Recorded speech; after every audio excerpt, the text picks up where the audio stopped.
আমি দুইজন মনীষীর কথা বলবো, তার জীবনের চাহিদা। হাবিব আবু মুহাম্মদ রাহিমাহুল্লাহ উনি ওসিয়ত করতেন প্রতিদিন রাতে তার পরিবারকে ওসিয়ত করতেন যে আমাকে মৃত্যুর পর কিভাবে গোসল দিবা। তাকে জিজ্ঞাসা করা হলো, তোমরা পরিবারে কিভাবে চলবা, পরিবারের চালচলন কেমন হবে।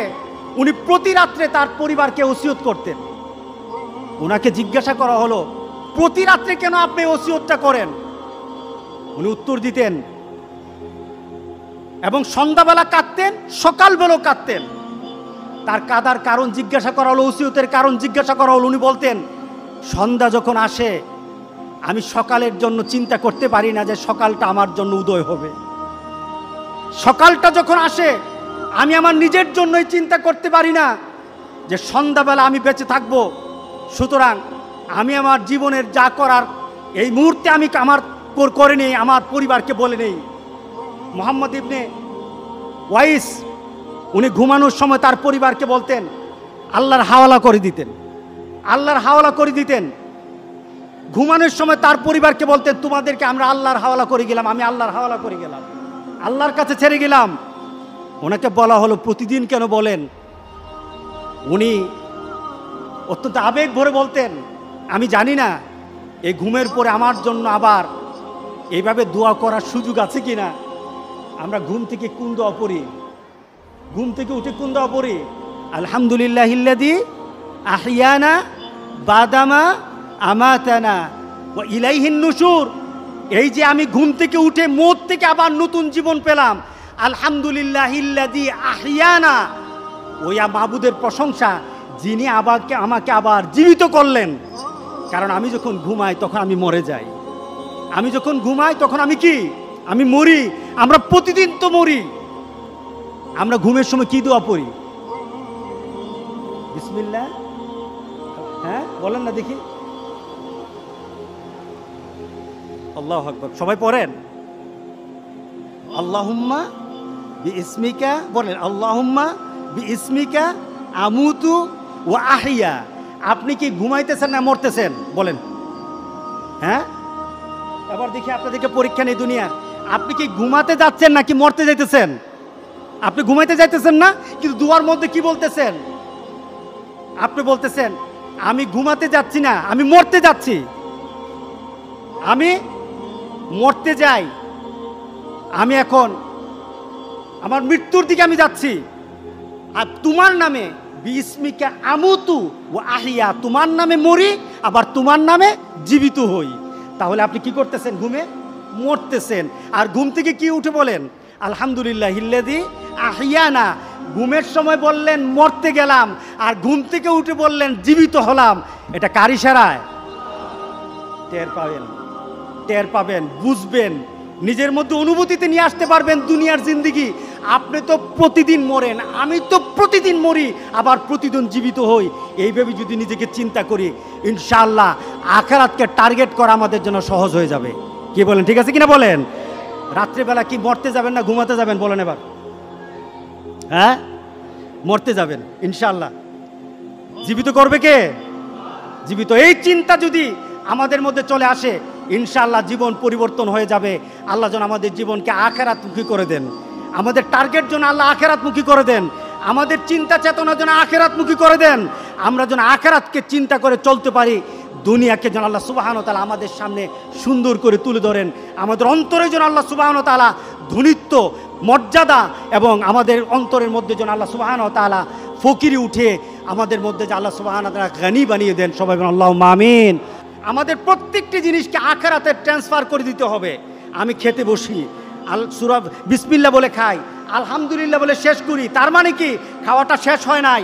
আমার আল্লাহ শুকুরের মাধ্যমে, শুকরিয়ার মাধ্যমে এবং বিসমিল্লাহ বলে আরম্ভ করার মাধ্যমে আমি আমার খাদ্যটাকে জান্নাতে ট্রান্সফার করে দিয়েছি।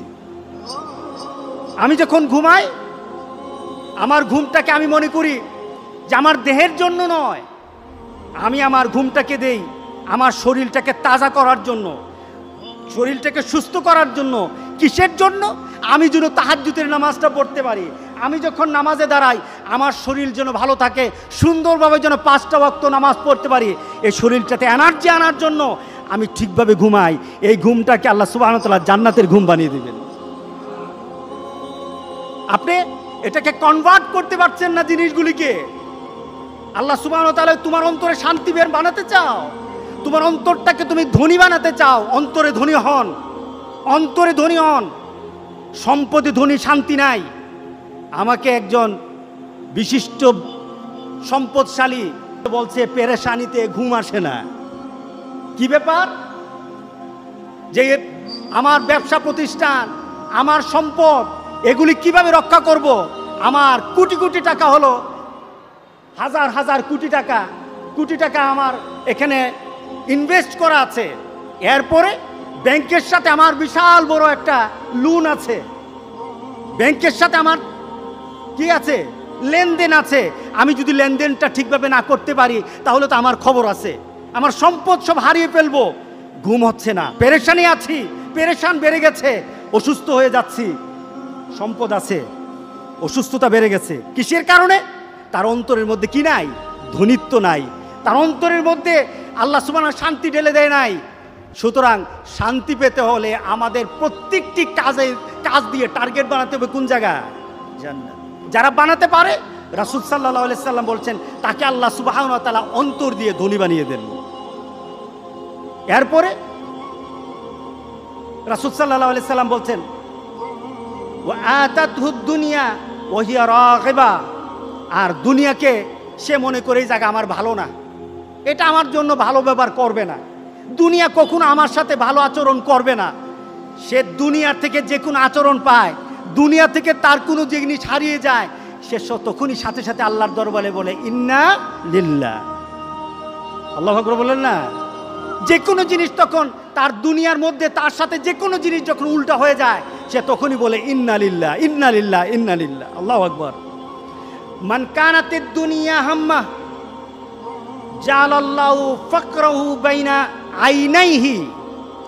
আর যে দুনিয়াকে টার্গেট করে, কোন জায়গা টার্গেট করে? যে দুনিয়াকে টার্গেট করে, দুনিয়াতে থেকে দুনিয়াকে টার্গেট করে। আর যারা ধনী, মনের দিক থেকে ধনী, দুনিয়া থেকে জান্নাতকে টার্গেট করে। আমি অনেক সময় কথাটা বলি যে গাড়ি যে ড্রাইভ করে, গাড়ি যে চালায়, সে কি গাড়ির চাকার দিকে তাকায়, গাড়ির দিকে তাকায়, নাকি গাড়ির সামনে তাকায়? কতটুকু সামনে? অতি সামনে নাকি অনেক দূরে? অনেক দূরে, প্রায় 10, 15, 20 হাত নয়।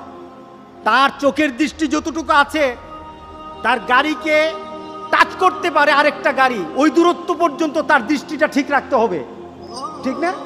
এর জন্য গাড়ি চালকদের একটা বিষয় সবচেয়ে বেশি নজর দেওয়া হয়, এটা হলো দৃষ্টি। দৃষ্টি কম গাড়ি চালানো যাবে না। লোকটা দূরে তাকিয়ে যখন গাড়ি চালায়, গাড়ি চলবে ভালো, ঠিক না? গাড়ির ড্রাইভার যদি তার দৃষ্টিটা দূরে রাখে তাহলে গাড়ি চলবে ভালো।